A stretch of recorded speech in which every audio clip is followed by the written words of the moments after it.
Miarabantsika rehetra ary namako malala amin'ity fiaonantsika ity. Be dehibe ny manaraka an'izao taridalana izao, misaotra anareo. Lo hevitra jerentsika androany manao hoe avia ianareo itokana. Ny tombotsoan'ny fitokanana irery indray zany izy io. Tsy hoe mitoka-monina akory na miala maro fa fandinihan-tena. Ao amin'ny Salamo 7:24 zao nambaran'ny tenin'Andriamanitra. Miandrasa ny Jehovah ianao ka matoki. Aoka ahery ny fonao, eny miandrasa any Jehovah ianao.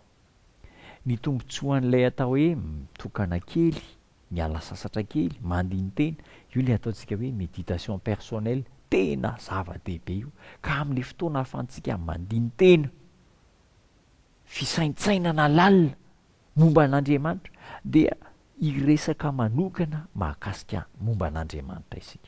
Ifandray samy irery amin'Andriamanitra. Ao amin'ny Marka 4:9-telopolo rehefa reraka ny asa sasa-daasa Jesosy niaraka tamin'ny mpianatra dia natsony moramora ny mpianatra. Zao ny lazainy: avia ianareo itokana.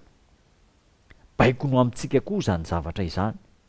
Rehefa reraky ny adi-piainana, reraky ny toe-javatra maro iny isika, dia mangala fotoana kely mba hitokana monina, iresahana manokana amin'Andriamanitra. Anatanjaka antsika io Andriamanitra io amin'iny fotoana iny. Manandra mamoe fa ho hitanao fa zava-dehibe zany. Mitokana kely de miresaka manokana amin'Andriamanitra. Ireo zay ho fanin'Andriamanitra de tokony hanana fiainana tsy mifanaraka am'izao tontolo zao, tsy mandray ny fombafomban'izao tontolo zao, ary tokony manana fanandramana manokana mitsirairay, anana fanandramana manokana mahakasika ny sitrapon'Andriamanitra, anana fanandramana manokana miaraka amin'Andriamanitra.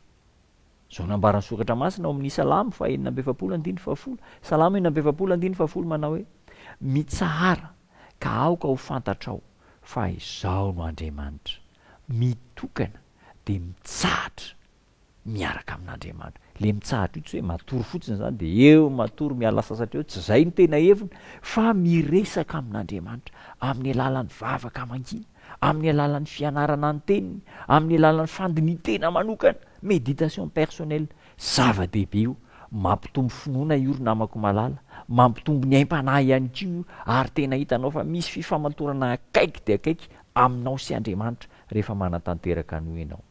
Fampiarana zany no ilainy, pratika ataovy io, mitokana kely, manokana, tsy miaraka amin'ny vadinao, tsy miaraka amin'ny zanakao, tsy miaraka amin'ny fiangonana, tsy miaraka amin'ny tokantrano, tsy miaraka amin'ny mpiara-miasa, fa ianao rery sy Andriamanitra ao amin'ny toerana mangingina, fa ho hitanao fa azo hery miaraka amin'Andriamanitra ianao. Ivavaka isika. Saotranao zay tompo tsara no ny afatra omenao anay.